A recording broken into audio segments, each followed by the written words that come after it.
Hello, my badass, bright light beaming spiritual gangsters. Welcome back to the Spiritual Gangster Podcast, where we get real, raw, and ridiculously empowered. I'm your host, Amanda Pieraldi, your soul sister, healing hype girl, and human permission slip to stop people pleasing and start living your truth. And today, oh babe, today we're diving into a topic that makes people pleasers panic and healers squirm. Boundaries. Yes, that word, that spicy, terrifying, life-changing word.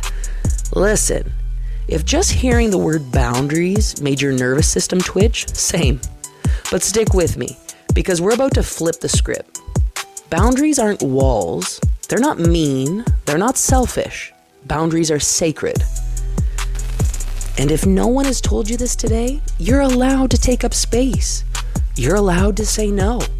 And you're allowed to protect your peace like it's the last cookie on a plate at the spiritual brunch. So let's get into it. Okay, first off, let's clear the spiritual smoke and define it.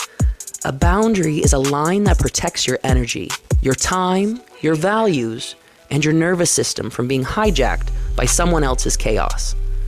It's not about controlling others, it's about honoring yourself. Think of boundaries like energetic skin. They tell you where you end and someone else begins.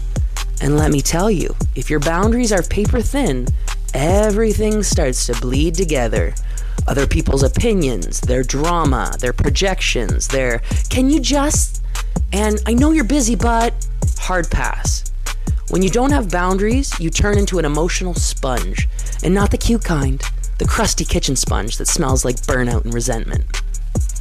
Now, let's talk about why boundaries feel hard, especially for my spiritual, big-hearted, I just want to help everyone babes. We were taught that love means sacrifice, that being nice is more important than being honest. And if you say no, you're cold, ungrateful, or my personal favorite, difficult. Newsflash, you can be kind and have boundaries.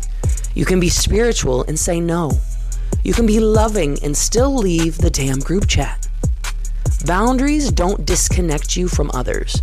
They deepen the connection to yourself. And let's be real. If your light is always on for everyone else, eventually the power goes out. Protecting your energy isn't selfish, it's sacred maintenance. Let's play a little game I like to call, Are Your Boundaries Broken? You say yes when your gut is screaming no. You feel guilty for resting. You keep answering texts when you need silence. You dread certain people, but keep seeing them out of obligation. You feel like your energy is constantly being drained. Ding, ding, ding, you might be due for a boundary tune-up. And don't worry, we've all been there. I call it energetic people-pleasing burnout. It's when your aura is exhausted, your voice gets shaky, and suddenly you're resenting everyone, including yourself. But guess what? That resentment isn't a flaw, it's feedback. It's your soul saying, hey, we need some boundaries. Here's where we rewire the programming. Setting boundaries isn't rejection, it's redirection. It's not about shutting people out, it's about calling your power in. Boundaries say, I love you, and I love me too. I'm here for you, but I'm not here to save you.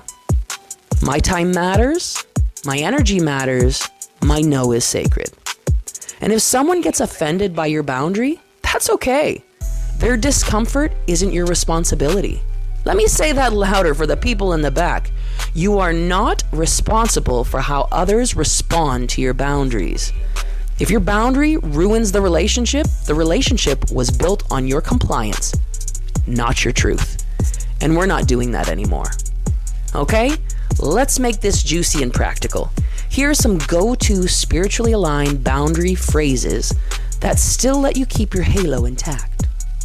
That doesn't work for me right now, but I hope you find what you need. I'm not available for that, but I trust you'll figure it out. I'm choosing rest tonight. Thank you for understanding. I'd love to support you, but not at the expense of my own well-being. I'm no longer available for one-sided conversations. Or, this isn't a good fit for me, and I trust that's okay. See? Boundaries don't have to be harsh. They can be holy, loving, direct, and dripping in self-respect. Let's flip the narrative. Boundaries aren't just practical, they're spiritual AF. When you set a boundary, you affirm your worth. When you say no, you're saying yes to alignment.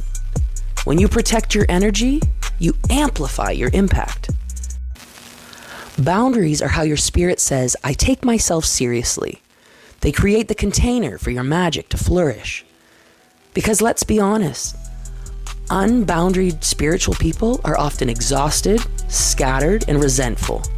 But the ones who claim their space, oh honey, they glow, they radiate, they move through the world like they're sovereign AF. And that's the vibe we're stepping into, okay?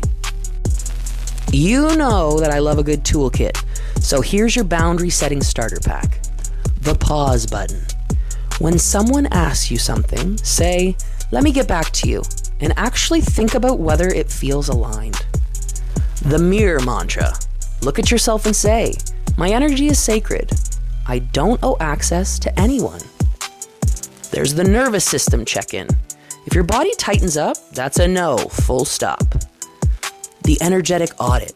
Every week ask, who or what drained me? Then adjust accordingly. And then there's the rehearsal. Practice boundary setting out loud, in the shower, in the car. Just make it a whole vibe. All right, my sacred rebels, here's your closing reminder. You are not a doormat. You're a damn divine doorway. Boundaries are how we stop abandoning ourselves for the comfort of others. If you needed a sign to cancel that thing you don't want to do, here it is. If you needed permission to protect your peace, granted. If you needed to hear that you don't need to be available 24/7, I said what I said. You are allowed to choose you. You are allowed to take up space. And you are allowed to let your boundaries be bold, beautiful, and blessed. If this episode lit something up in you, share it with your fellow recovering people pleasers, leave a juicy review, and tag me at Spiritual Gangster Pod on Instagram so we can connect and continue to spread this good news. Until next time, stay soft, stay sassy, and protect that energy like it's spiritual gold.